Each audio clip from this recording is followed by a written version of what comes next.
اللہ اللہ اللہ اللہ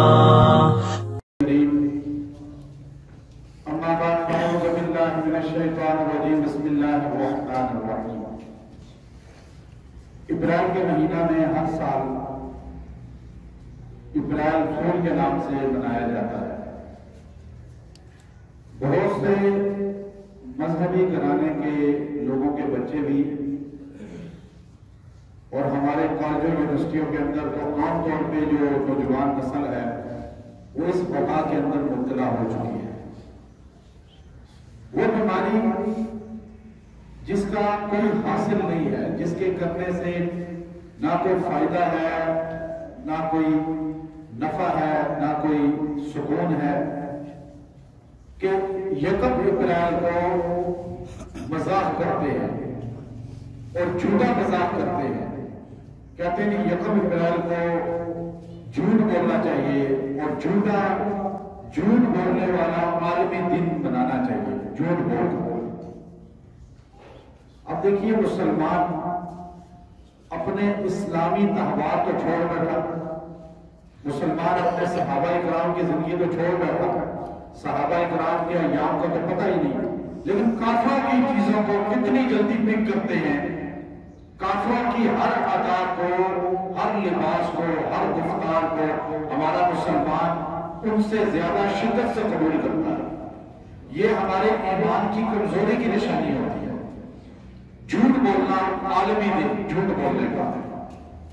حضور علیہ السلام سے ایک صحابی نے پوچھا، بخاری شریف کے اندر حدیث موجود ہے، یا رسول اللہ مومن بدکار ہو سکتا ہے؟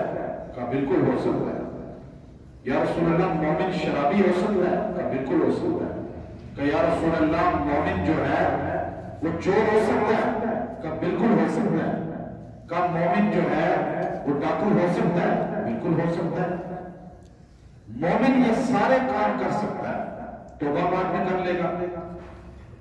پوچھا یا رسول اللہ کیا مومن جھوٹا ہو سکتا ہے؟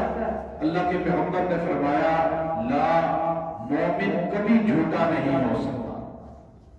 حضور صلی اللہ علیہ وسلم کے زمانے میں کوئی جھوٹ نہیں بولتا تھا، چونکہ جھوٹ کی بدبو اتنی پھیلتی تھی کہ جھوٹ بولنے والے ایک دم پکڑے جاتے تھے، اس لیے کوئی جھوٹ نہیں بولتا تھا۔ بعد میں آہستہ آہستہ آج یہ حال ہے کہ عالمی دن جھوٹ کا منایا جاتا ہے یکم اپریل کو۔ اب آپ دیکھیے، خیر اللہ کے رسول صلی اللہ علیہ وسلم کی یہ حدیث ہے، امام بخاری نے نقل فرمائی، ان الصدق بر وان البر يهدي الى الجنه وان الكذب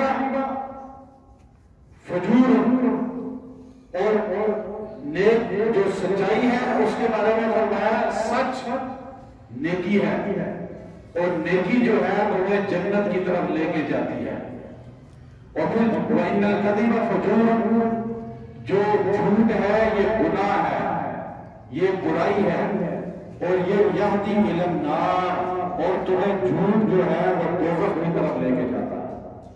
ایک حدیث میں فرمایا ان الصدق یہدی وَإِنَّ الْكَذِبَ یہلک، سچائی تمہیں نجات دلاتی ہے اور جھوٹ تمہیں تباہ کرتا ہے۔ ایک حدیث میں فرمایا، ابو داؤد شریف کی حدیث ہے، من تشبہ بقوم فہو منہم، جو میری امت کا فرد جس قوم کا روپ اختیار کرے گا حشر کے میدان میں انہی کے ساتھ کھڑا کیا جائے گا۔ آج یکم اپریل کو ہم کفار کی نقل کرتے ہیں، انہوں نے جھوٹ بولا، مذاق کیا، یہ ہم کرتے ہیں، فون کر کے کسی کو فوت ہو گیا جی فلاں، فون کر کے رشتہ دار دوستوں میں ایک دوسرے کو فون کرتے ہیں، ایسے بہت سے لوگ فون کرتے ہیں جی آپ کے فلاں فوت ہو گئے، وہ بے ہوش ہوتا ہے، وہ روتا ہے، وہ چلاتا ہے، گھنٹے کے بعد اس کو کہتے ہیں ہم نے تو مذاق کیا ہے، یکم اپریل ہے۔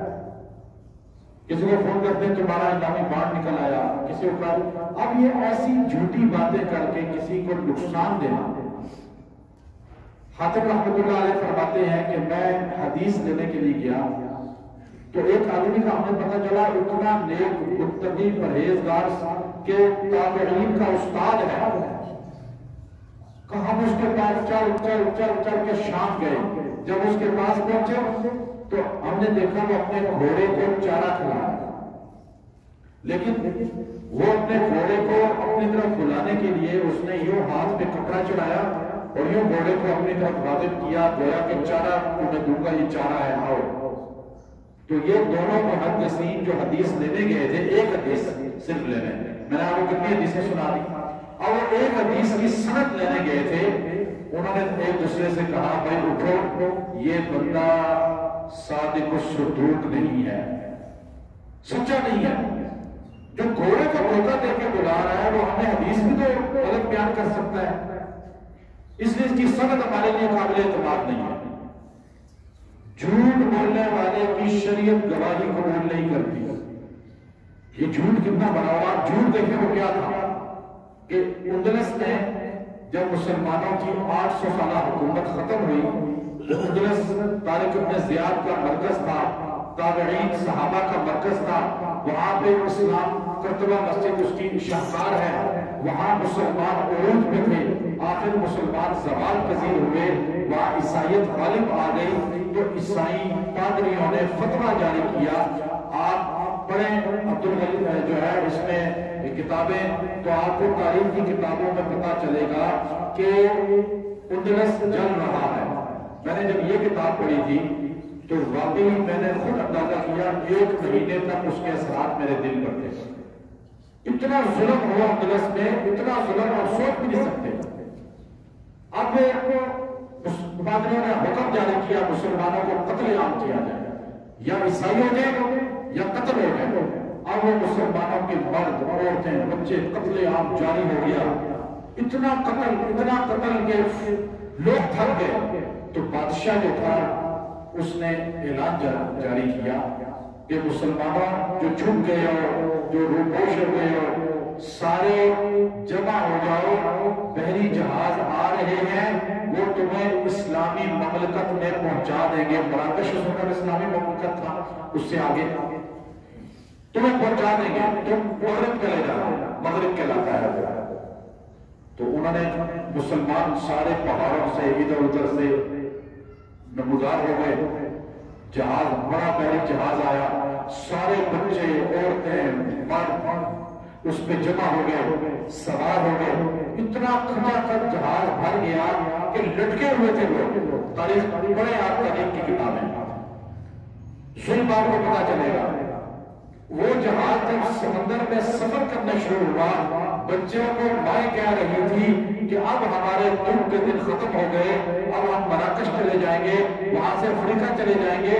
اور وہاں بڑی مسلمانوں کی مضبوط حکومت تھی، اور پھر عورتیں خوش تھی، بچے خوش تھے، مرد خوش تھے، وہاں اسلام کی زندگی آزادی سے گزاریں گے. لیکن عین سمندر میں پہنچ گئے. جہاز کا حکم جاری تھا بادشاہ کی طرف سے، کافر بادشاہ تھا. اس نے یہ اپنے تمام لوگوں کو حکم جاری کیا تھا کہ تم نے جہاز کو وہاں پہ سمندر میں ڈبو دینا ہے. میں نے ان کے ساتھ مذاق کیا ہے، دھوکہ دیا ہے. وہ سمندر کے عین بیچ میں جا کے جہاز کو ڈبو دیا گیا. کئی ہزار مرد عورتیں بچے سمندر کی لہروں پہ کس طرح اچھل اچھل کے بھیک مانگ رہے تھے زندگی کی، اور آخر وہ سارے وہیں پہ سمندر کا لقمہ بن گئے. تاریخ کے اندر آپ دیکھیں کتنے جہاز، ایک جہاز نہیں، کتنے جہاز ایسے وہاں ڈبوئے گئے. اور اس وقت وہ لوگ جہاز پہ کھڑے ہوئے تالیاں بجا رہے تھے کافر لوگ، اور مسلمانوں کا مذاق اڑا رہے تھے کہ ہم نے مسلمانوں کے ساتھ تو یہ جھوٹ بولا، یہ مذاق کیا ہے. یہ معاملہ جب پیش آیا، تاریخ کہتی ہے 1 اپریل کا دن تھا. آج کا مسلمان کن کی نقل کر رہا ہے تو قیامت میں کس کے ساتھ کھڑا ہوگا؟ تالیاں بجانے والوں کے ساتھ یا شہید ہونے والوں کے ساتھ؟ آج کالج میں لڑکا پڑھ رہا ہے، لڑکی پڑھ رہی ہے یونیورسٹی میں، پتہ ہی نہیں ہے. وہ تو یہ سوچ رہے ہیں کہ یہ تو یورپ میں ہے، یورپ میں کہاں سے لیا ہے؟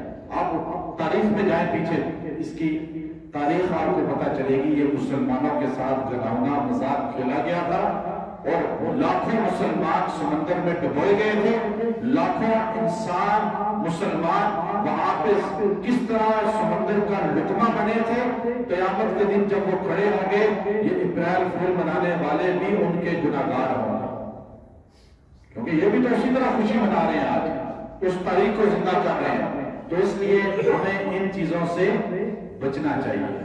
میں نے اس لیے مختصر بات کر دی کہ آج اچانک دل میں آیا، یکم اپریل صبح تو آپ سے گفتگو ہوئی۔ اللہ ہمیں صحابہ کی نقل کی توفیق عطا فرمائے اور کفار سے بیزاری کی توفیق عطا فرمائے۔ وآخر دعوانا الحمدللہ رب العالمین۔ اللہ اللہ اللہ اللہ